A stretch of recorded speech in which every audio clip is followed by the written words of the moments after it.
ये बेचारा बहुत ही मेहनत के साथ लगा पड़ा है केजरीवाल को बचाने में, बट ये बेचारा कहां तक और कब तक केजरीवाल के घोटालों को लेकर सफाई दे पाएगा, क्योंकि ईडी ने शराब घोटाले का मास्टरमाइंड केजरीवाल को ही बताया है। आप सबका बहुत बहुत नमस्कार। कैसे हैं आप लोग? सुनाई नहीं दिया। कैसे हैं आप लोग? बहुत बहुत स्वागत होता है या फिर बहुत बहुत नमस्कार।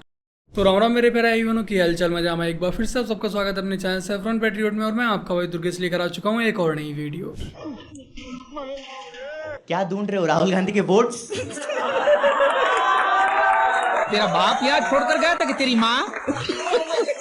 चुनाव होने के बाद जब चुनावों के परिणाम आएंगे उसके बाद चमचों की कुछ यही हालत होने वाली है। कल तक ये कहा जा रहा था कि आप राहुल गांधी का कल वीडियो रिट्वीट कर रहे थे जिसमें मोदी जी का मजाक उड़ाया जा रहा था। अब सवाल उठ रहा है कि बॉक्सर का मन बदला क्यों 24 घंटे में? वो कहते फिर मैं सो गया, उसके बाद फिर मैं एकदम उठा तो मेरे को लगा कि नहीं यार आप गलत कर रहे हैं, आप गलत प्लेटफॉर्म पे हो, तो आप भारतीय जनता पार्टी में आइए और यहाँ से आप कहते हैं आप सही दिशा में जाएंगे, इसलिए फिर मैं भारतीय जनता पार्टी में आया। बेचारे चमचे समझ नहीं पा रहे हैं कि करें तो करें क्या, बोलें तो बोले क्या। कल तक जिसे बाप बना रखा था उसे ही गालियां देनी पड़ेंगी। ट्विटर पर बेचारे रो रो के पागल हो चुके हैं। विजेंद्र के जाने के आंसू सूख नहीं पाए थे, उससे पहले ही गौरव वल्लभ ने कांग्रेस से इस्तीफा दे दिया। एमएलए एमपी क्यों बनाते हैं? ताकि वो हमारी आवाज उठा सके, हमारी बात मनवाए, इसीलिए बनाते होंगे। कोई एमामाल तो है नहीं जो चाटने के लिए बनाते हो। ये कांग्रेस के नेशनल स्पोक पर्सन संदीप हैं और इनकी अभद्र भाषा से आपको समझ आ ही गया होगा कि कांग्रेस में महिलाओं का सम्मान किस तरह से किया जाता है। और जब इनकी जैसी विचारधारा व मानसिकता के लोग अगर गलती से भी चुनाव जीतकर सत्ता में आएंगे तो ये आपकी बहन बेटियों के लिए भी इसी तरह के शब्द, इसी तरह की भाषा का इस्तेमाल करेंगे। क्या नाम है भैया आपका? दिनेश। दिनेश जी, क्या मामला है आप लोग इकट्ठे हुए हो? अरे ये पेमेंट नहीं मिलो है, यात्रा करके राहुल गांधी की चोर है। क्या कहते हैं? पैसे नहीं दे रहे हैं। तो कितने दिन हो गए? अब 3 महीने हो गए। क्या नाम है आपका? 3 महीना तक। सत्येंद्र जी। सत्येंद्र जी, कितना पेमेंट है आपका? 1 लाख। आपकी भी गाड़ी लगी थी यात्रा में? क्या नाम है भैया आपका? मोती सिंह। मोती, क्या मामला है आप लोग इकट्ठा हुए हो आज? ये भारत जोड़ो न्याय यात्रा में गाड़ी आई थी, उसका हमें पेमेंट नहीं ना मिलने के कारण हम यहाँ इकट्ठे हुए। 3.5 लाख रुपए बैठा मेरा। ये भारत जोड़ो न्याय यात्रा में हम गए थे रैली में, कांग्रेस यात्रा में, लेकिन हमें पेमेंट ना मिलने के कारण हमें यहाँ पर ये सभी को जोड़ना पड़ा। लो भाई, यहाँ भी घोटाला कर दिया, मतलब कि अभी सत्ता से बाहर है, उसके बावजूद भी घोटाले पे घोटाले किए जा रहे हैं। एक बार विचार कीजिए कि यदि आपने गलती से भी इन्हें सत्ता सौंप दी तो देश की क्या स्थिति होने वाली है। फिर से भाई घोटालों की श्रृंखला स्टार्ट हो जाएगी। और हम सब लोगों ने आज तस्वीर देखा। आज तस्वीर क्या देखा कि आज महामहिम राष्ट्रपति जी आडवाणी जी को भारत रत्न देकर के सम्मानित कर रही थी।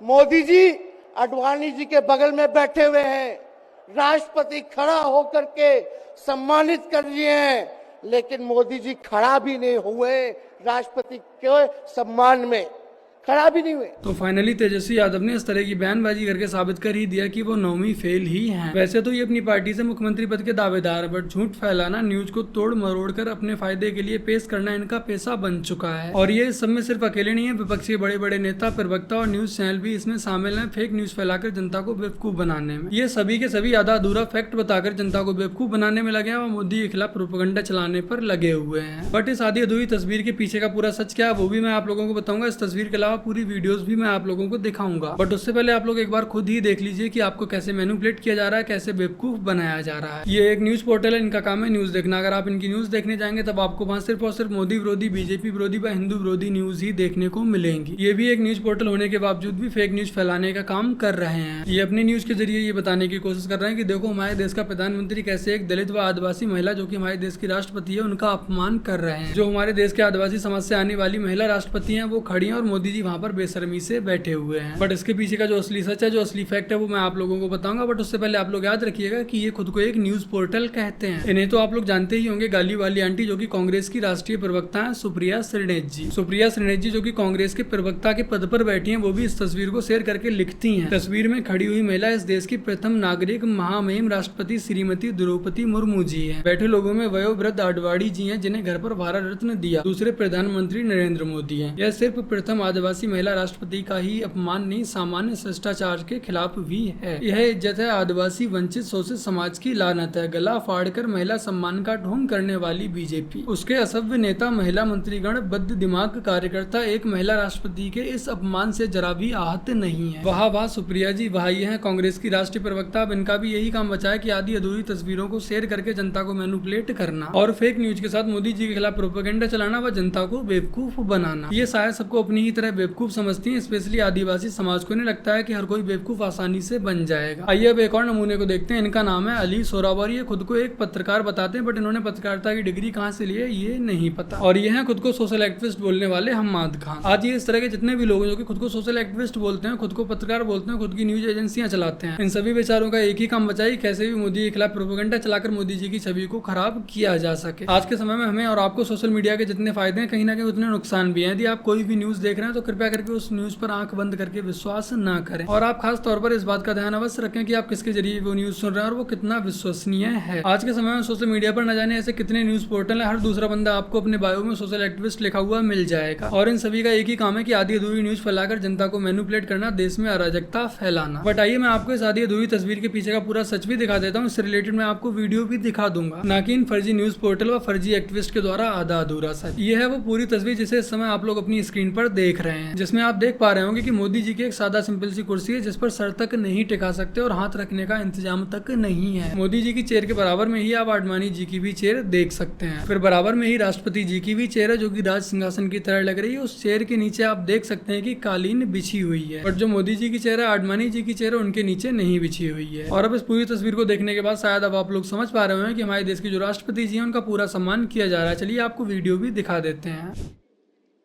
आपको बता दें कि पूर्व उप प्रधानमंत्री लालकृष्ण आडवाणी भारत रत्न से सम्मानित किए गए और आप इस वक्त देख रहे हैं कि प्रधानमंत्री नरेंद्र मोदी भी उनके साथ ही हैं और उन्हें भारत रत्न से सम्मानित किया जा रहा है।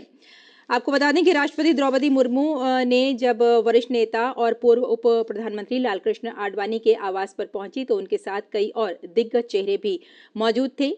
लालकृष्ण आडवाणी भाजपा के शिखर पुरुष माने जाते हैं। हर काम का एक प्रोटोकॉल होता है। जब राष्ट्रपति जी किसी को अवार्ड देने आते हैं तो सबको खड़ा होना पड़ता है, और जब वो अवार्ड देने के बाद जाते हैं उसके बाद फिर से एक बार सबको खड़ा होना पड़ता है। और जिस समय राष्ट्रपति जी अवार्ड दे रहे होते हैं उस समय सभी को बैठे रहने होता है, सिर्फ राष्ट्रपति और अवार्ड लेने वाले को खड़ा होना पड़ता है। और इस समय जो लालकृष्ण आडवाणी जी हैं वो 96 वर्ष के हैं और वो अस्वस्थ हैं। आप समझ सकते हैं कि उनकी एज कितनी है, उन्हें खड़ा होना कितना मुश्किल होगा। तो इस वजह से वो अवार्ड लेते वक्त खड़े नहीं हो पाए। और जब राष्ट्रपति द्रौपदी मुर्मू जी ने आडवाणी जी के लिए पुरस्कार दिया उसके बाद जो प्रोटोकॉल था उसके तहत सभी लोग वहां पर बैठे रहे, इसीलिए खड़े नहीं हुए थे। और इसीलिए चाहे राष्ट्रपति हो या फिर प्रधानमंत्री हो, सभी ने उसी प्रोटोकॉल को फॉलो किया। बाकी का मैं आप लोगों के साथ कुछ तस्वीरों को साझा कर रहा हूँ, इन तस्वीरों को ध्यान से देखिए। इस तस्वीर में आप लोग देख पा रहे हैं कि अवार्ड जो दे रहा है राष्ट्रपति द्रौपदी मुर्मू जी, वो खड़ी है और अवार्ड लेने वाला व्यक्ति खड़ा हुआ है। बट प्रोटोकॉल के तहत जो बाकी के लोग हैं वो आपको वहां पर बैठे हुए नजर आ रहे होंगे। अगर हम कांग्रेस के प्रवक्ता व खुद को ही खुद से एक्टिविस्ट बोलने वाले व फेक न्यूज फैलाने वाले न्यूज चैनल्स की माने तो यहाँ पर भी द्रौपदी मुर्मू जी का अपमान हो गया है, क्योंकि जो अवार्ड लेने वाला व्यक्ति है वो व्हील चेयर से खड़ा ही नहीं हुआ है। आशा करता हूँ कि आप लोगों को समझ आ गया होगा विपक्षी पार्टियां आज कैसे मोदी विरोध में, बीजेपी विरोध में अंधी हो चुकी हैं, चाहे फेक न्यूज ही क्यों ना फैलानी पड़े मोदी का विरोध करने के लिए। तो आप लोगों से यही आग्रह है कि कृपया करके आप लोग ऐसी फेक अफवाहों से बचें, सावधान रहें और हर किसी की न्यूज पर ऐसे विश्वास आंख बंद करके ना कर लें। और ये मैंने आपको उन लोगों के ट्वीट दिखाए जो कि कांग्रेस के राष्ट्रीय प्रवक्ता हैं, जो न्यूज चैनल है, जो पत्रकार हैं, आज उनकी ये हालत हो रखी है मोदी विरोध के चलते। तो चमचों के बारे में इस पे बात करना ही बेवकूफी होगी। और जब बुलाएंगे तो हम लोग जाएंगे।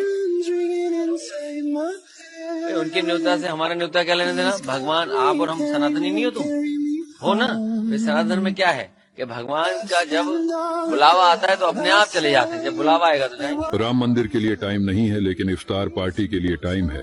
राम मंदिर तब जाएंगे भगवान बुलाएंगे, इफ्तार पार्टी में एक बार बुलाने से जाएंगे। वाह, इसे ही कहते हैं दोगला हिंदू व खतनादारी नेता, जो हिंदू होकर हिंदुओं का ही विरोध करे बट मजहबी लोगों के यहाँ जाकर उनकी थाली चाट चाट कर साफ कराए।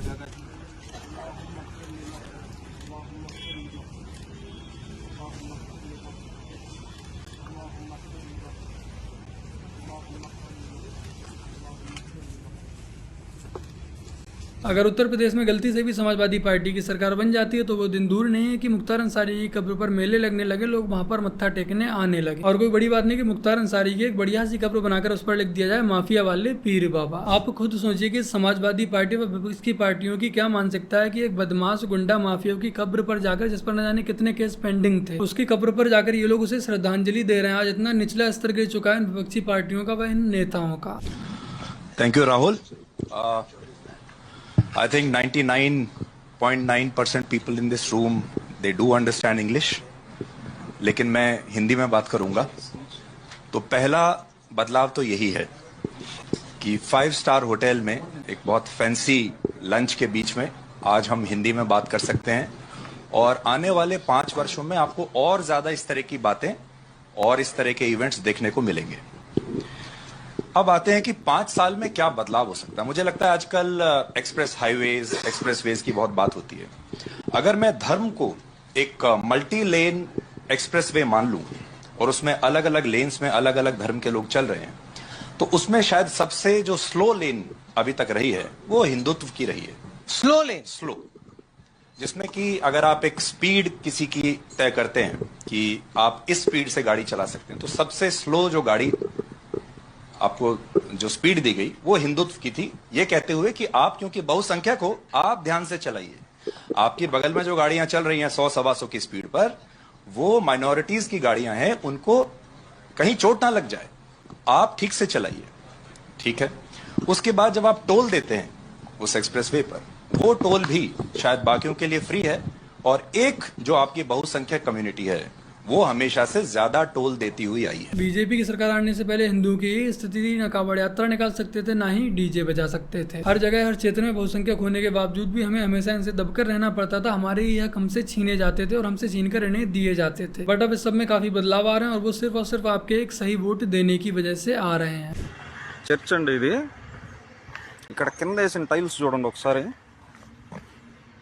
ఓము స్వస్తిక్, ఓము స్వస్తిక్, ఓము, కిందంతా ఓము స్వస్తిక్లు।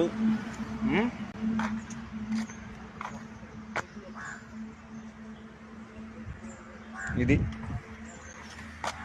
ట్రినిటీ దైవ మందిరం। వీళ్ళు కావాలని వేసారా మరి తెలియకేసారా తెలియటం లేదు। ట్రినిటీ, होली ट्रिनिटी दैव मंदिरम श्रीमती डॉक्टर श्रीलक्ष्मी पेर मंडली।